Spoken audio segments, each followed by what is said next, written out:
நீங்க Vodafone idea sim யூஸரா? அப்ப இந்த ஷாக்கிங் நியூஸ் உங்களுக்கு தான். வோடாஃபோன் ஐடியா அப்படின்ற கம்பெனி 2026ல இருக்குமா இல்லையா அப்படின்றதே இன்னைக்கு ஒரு பெரிய கேள்விக்குறியா இருக்கு. என்ன பிரபு சொல்ற அப்படின்னு கேட்குறீங்களா? ஆமா, அதுதான் உண்மை. இன்னைக்கு கிட்டத்தட்ட 20 கோடி இந்தியர்கள் வோடாஃபோன் ஐடியா சிம்மை தான் யூஸ் பண்றாங்க. பட் ஆனா இந்த கம்பெனி கடந்த 5 வருஷத்துல 4 கோடி கஸ்டமரை இழந்திருக்கு. இது எல்லாத்துக்கும் போக இந்த கம்பெனி ஒரு பெரிய நஷ்டத்துல தான் இயங்கிக்கிட்டு இருக்கு. எந்த அளவுக்கு நஷ்டம் அப்படின்னு பார்த்தோம்னா, இந்த கம்பெனினால அடுத்த வருஷத்துக்கான டெலிகம்யூனிகேஷன் லைசன்ஸ் ஃபீஸ், அதாவது கவர்மெண்ட்டுக்கு எல்லா டெலிகம்யூனிகேஷன் கம்பெனியும் அந்த லைசன்ஸ்க்கான தொகையை கொடுக்க கூட முடியாத அளவுக்கு வோடாஃபோன் ஐடியா இப்போதைக்கு இருக்காங்க. இந்த ஃபீஸை வெய்வ் பண்ண சொல்லி வோடாஃபோன் ஐடியா கவர்மெண்ட் கிட்ட கேட்டிருக்காங்க. பட் கவர்மெண்ட் இன்னும் இதுக்கான ஒரு பதிலை சொல்லலை.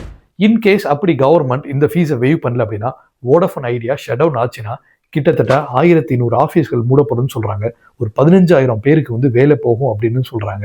இது எல்லாத்துக்கும் மேல ஒரு 5 லேக் செல் டவர்ஸ் வந்து க்ளோஸ் ஆகும் அப்படின்னு சொல்றாங்க. நீங்க வோடாஃபோன் ஐடியா கஸ்டமரா இருந்தீங்க அப்படின்னா பொறுத்து இருந்து தான் பார்க்கணும் என்ன நடக்க போகுதுன்னு. ஸோ அநேகமா இந்த கம்பெனி இருக்குமா இல்லையா அப்படின்றதே ஒரு பெரிய கேள்விக்குறி. நம்ம சின்ன வயசுல இருக்கும்போது நம்ம பார்த்துருக்கோம். வோடாஃபோன், ஜூஜு ஆட்ஸ்லாம் பார்த்துருக்கோம். எவ்வளோ பெரிய கம்பெனியான வோடாஃபோன் இன்னைக்கு இப்படி ஒரு சுச்சுவேஷனை ஃபேஸ் பண்ணுது அப்படின்னு நினைக்கும்போது கொஞ்சம் கஷ்டமா தான் இருக்கு. பட் இதுக்கு காலம் தான் பதில் சொல்லணும். ஸோ இந்த மாதிரி டெய்லி அப்டேட்ஸ், ரீசெண்டாக என்ன நடக்குது, என்னென்ன டாபிக்ஸ் உலகத்தில் நடந்துட்டு இருக்கு, இதெல்லாம் பற்றி நீங்கள் தெரிஞ்சுக்கணும்னு ஆசைப்பட்டீங்கன்னா மறக்காம நம்ம சேனலை ஃபாலோ பண்ணுங்க. Thank you. People power always. By.